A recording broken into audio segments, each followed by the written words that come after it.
దినోత్సవ శుభాకాంక్షలు.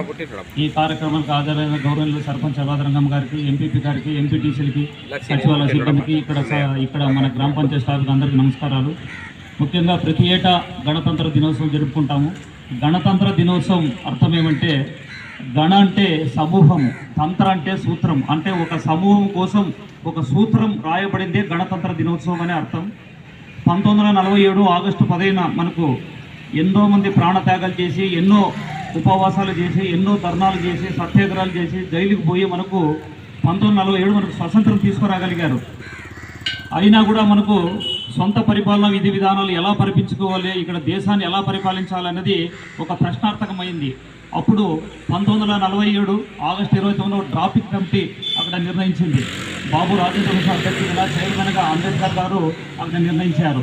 వీళ్ళు సుమారుగా 250 పైసలకులో మొత్తం ప్రపంచంలో వివిధ దేశంలో ఏమేమి అంటే అమలవుతున్నాయి. అమెరికా నుంచి మనకు అక్కడ న్యాయ వ్యవస్థ, ఐర్లాండ్ నుంచి ఏకపౌరసత్వం, అనేక దేశాల నుంచి క్రోడీకరించి ఒక పెద్ద ప్రపంచంలో కూడా లిఖిత రాజ్యం తయారు చేసి ఉన్నారు.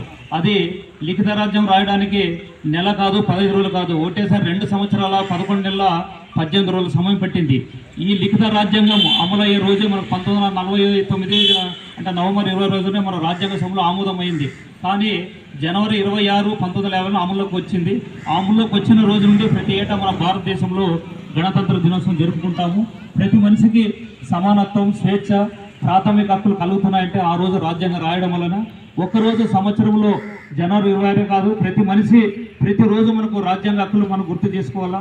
ప్రతి మనిషి ఈరోజు మనము కోర్టుకు ఎక్కుతున్నామంటే కోర్టులో న్యాయం, అన్యాయం నుంచే ఇక న్యాయం ప్రశ్నించాలంటే రాజ్యాంగం గుర్తుకు రావాలి. ఇప్పుడు తర్వాత ఇంకా మిగతా విషయాల్లో కూడా అన్ని విషయాల్లో రాజ్యాంగము మనకు ప్రాథమిక హక్కులు ఉన్నాయి. కాబట్టి ఇప్పుడు రిజర్వేషన్ తీసుకుంటే సమానత్వము, స్వేచ్ఛ, మహిళలకు రిజర్వేషన్లు ప్రతి ఒక్కటి ఇలాగా రాజ్యాంగంలో పొందుపరుచున్నాయి. కాబట్టి ఈరోజు భారతదేశంలో ప్రజలు సమానంగా అయిన తర్వాత ఎటువంటివి అన్యాయం లేకుండా ఇప్పుడు రాజ్యాంగంలో పొందుపరిచారు. కాబట్టి ఈ రోజుకు రాజ్యాంగం అమలు అవుతుంది. కొన్ని దేశాల్లో కొంతవరకు 10 ఏళ్ళు 15 ఏళ్ళ వరకు రాజ్యాంగం మళ్ళీ చేంజ్ చేసుకున్నారు. కానీ ఒక్క భారతదేశంలో మాత్రం 76 సంవత్సరాల్లో ఎట్లయితే మనకు ఎన్ని పేజీలు ఉన్నాయో అన్ని పేజీలు కంటిన్యూగా అయిన దేశం ఒక భారతదేశం అనే అంటే చెప్పుకోవచ్చు. అందుకు భారతీయులందుకు గర్వపడాలా. ఇది ప్రతి ఒక్కరూ మన భారతీయులన్నందుకు ప్రతి 365 రోజుల్లో 2 రోజులు మాత్రం అతి ప్రాముఖ్యతమైంది. ఆగస్టు 15, జనవరి 26 ఇవి 2 సమావేశాలకి ఎన్ని పనులున్నా మన భారతీయులు మనందుకు అంటే గర్వపడి ఇక్కడ దేశభక్తి చాటుకొని దేశానికి ఎంతో కొంత సేవ చేస్తూ దేశాభివృద్ధికి తోడ్పడాలని కోరుకుంటూ ఈ అవకాశం ఇచ్చిన అందరికీ నా నమస్కారాలు.